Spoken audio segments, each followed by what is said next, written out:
Hello, and welcome to the 6th episode of Designer Speak. Today I'm with Nicolas Camacho and Santiago Gómez. Hey guys. Today we're going to talk about how to do an investigation. So Nicolas, how do you do an investigation? Okay, first I think that investigation is the capacity to understand all the possibilities that something may have. But for example, when you think about a problem, first understanding a problem, you have to realize what is the problem, decompose the problem, to set all the parts, all the components separated, and then analyzing each of them, then understand how they interact between each other, and then realize all the possible aspects that these ideas may bring to you. Now, for example, okay, I've been too abstract about the topic, but for example, to understand a project, let's say a marketing project, we have to understand who are the people involved, what are their motives, how is the product, what is the price, and all of the things, how are we going to distribute this product. Therefore, understanding each of these aspects, how do they interrelate with each other, we're going to be able to find different solutions, many different aspects to comprehend the problem, and then we're going to be able to find key ideas for us to start acting and perform a plan. So basically it's, for you, investigation is understanding. For me, understanding the problem or I'm trying to put that into a visual or a visual form, for example. It's like understanding what it is that you need to do. I think investigation for me means, really is something about thinking about the possible ideas that may come from something. Like, for example, Mario Vargas Llosa called, as he's a writer, he said that the first thing for any creative project you may have is bringing the demons to your head. What does that mean? Like bringing all the crazy energies that are surrounding around the project, opening your heart to it, finding each component of the project, see which kind of demons may interact into your heart, and then be smart about it, finding a solution from all the different aspects of possible ideas that you have. So then basically investigation is being as open to any possibility that it is, all aspects. Energies that may come, for example, from books, that may come from dreams, that may come from compulsions that you may have. Actually, Dead Leaf came from a dream, so. For example, from nature.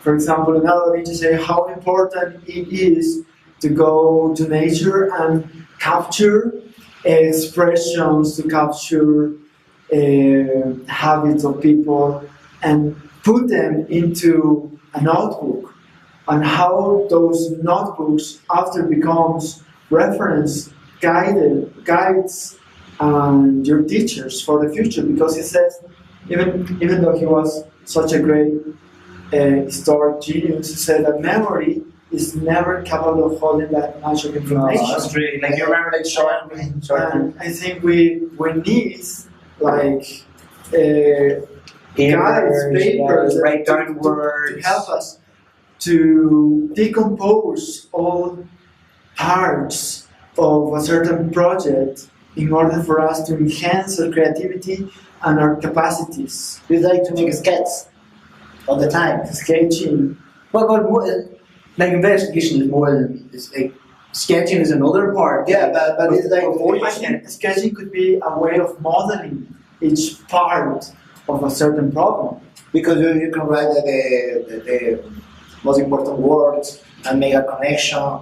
But for me, I think investigation is you need to have a connection with the topic to make a good investigation.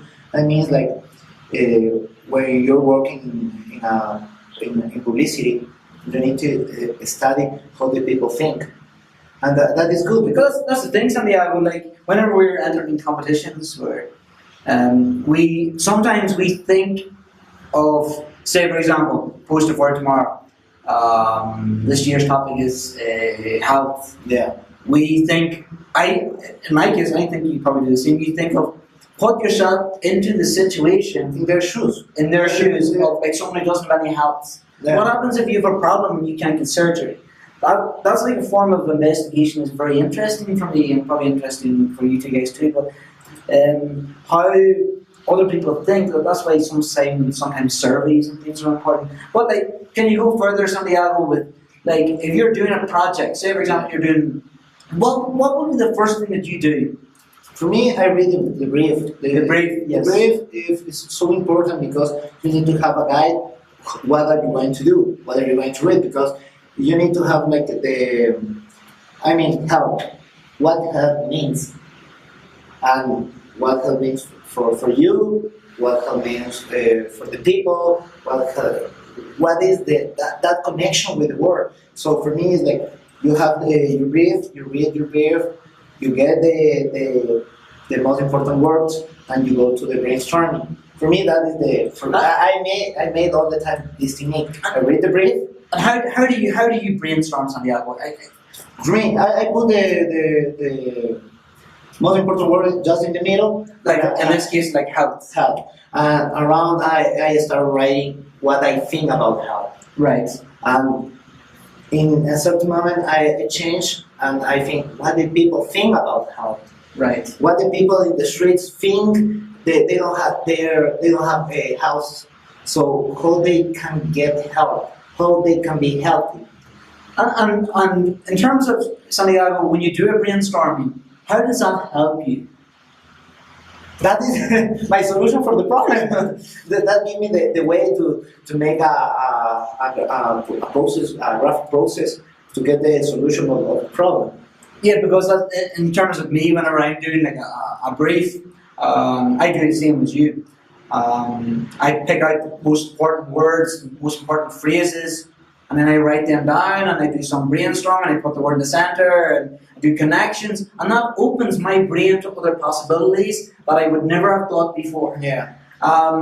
So like that's the key for an investigation for me. It's the brief, and that's the problem, especially with students, is that they look at a topic, read the top words, and then they start making the project. They don't read the brief.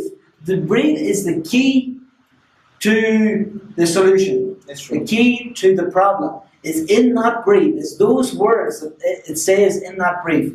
And that's how I get, when I'm doing a project, I would literally open up the brief, select the words, underline them, start doing brainstorming like you do, Santiago. And then I start looking at what you said, Nicolas. I look at books. I look at Google. I look at YouTube. I go to the library. I read articles, magazines. Go to TED. TED's awesome research. That is our research. Find the ways. Now, but there's a thing. We shouldn't be so close-minded. Because True, that's true. the thing is, not just the information is in that places like books or internet or stuff like that. Sometimes you have to go to the people. You have to make surveys. You have to interact. What they think about the topic. Yeah, just we shouldn't call it surveys. You should ask the people. No, surveys is a bad word. Surveys is a horrible word.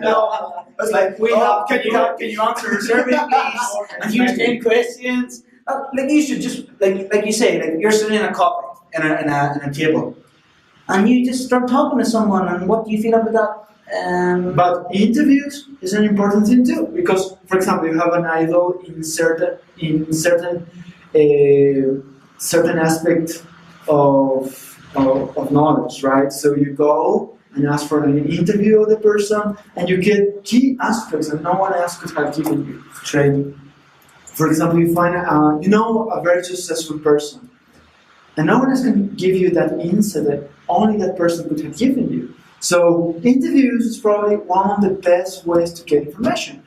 For me, it's just go and talk with the people. That's It's stranger, just to go Exactly. to a bar For example. and drink a beer And especially not like just whatever, and you For example, we want to learn something about engineering. Yeah. You're not gonna talk that with people in the street, right? Well, But you, You never know. maybe he's an engineer, but you have to ask for an interview. And focus groups, how important it is, because when you are in focus groups, people sometimes tell you how to use a product, tell you how to interact with certain idea. For example, if you're trying to communicate how to feel about peace or justice. And that's the thing, but Santiago, whenever we're doing this, like me and you are making some posters together, in some weekends. I feel that whenever we're doing it, it's just like me and you talking. yeah, and getting ideas, talking, Just talking, and we like, you would say something, I say something, then you say something. It's like a conversation back and forth, and that's why design.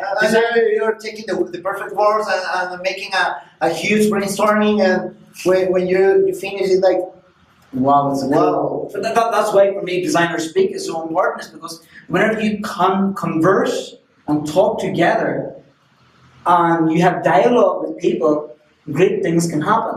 That's why for me I love this project, is because when you talk with people, things happen. And that's why wars and bad things happen in this world. It's because there's no dialogue between the people. I'm going to drop a nuclear bomb in this country because there's no communication. There's no verbal communication. I know. I dropped a nuclear bomb on this table. That's so crazy. Why? It just came to me. And I love that interaction. And that's like with whenever me and you make projects and posters together, is that verbal communication to get ideas, concept, and that's a form of investigation. Like what you said, Nicolas, is that you shouldn't be closed-minded. You shouldn't just go to internet all the time. That's the worst form of investigation. Google. Oh, I have the solution. Oh, that's it. I'm done. It's more than that. Now they need to go. It's like what you said at the start. It's like you should be open to all and every single possibility. And I think that's the key for investigation. One of the things I think that people used to believe, how to get to the truth of things, to the reality, is to look, to find the synthesis between all the ideas. The Greek used to call this the dialectic method. The dialectic method is a way to find contradictions between ideas and thinking about all ideas, how do they get together. This is not just something that the Greeks invented, this comes from the beginnings of cultures. But this is a way that we understand now investigation. Investigation is find contradictions, find all the ideas that get into our head, into the project, and find a solution from that. That's the thing, like whenever I was doing my poster Dead Leaf, I looked at things that I never even expected to look at. I was reading a book about a guy who was walking through the forest. And it was probably the best form of inspiration for the project. But yeah, I think it's a nice way to end it, is that we should just look at any and every single form of investigation. It could be a simple conversation between a friend, it can be reading a book, it can be going on the internet, it can be thoughts. collecting thoughts, it can be writing a diary, visualizing anything. That's a suing case there. So I'm going to say something. For me, investigation is like a butterfly effect. So what? Butterfly effect. What? Oh, butterfly effect. Yeah, because you get a word and you go another one and you go another. It's like all those connections. It's like a spider diagram. Yeah, something like that. But I think that's a good way to end it. I think that you should be open to all possibilities of investigation, research. So hard in your investigations. It's so important for design. Thank you, Nicolas. Thank you, Santiago, for joining me today. Like our Facebook, our YouTube, etc. We are Designer Speak. Bye. Bye, guys.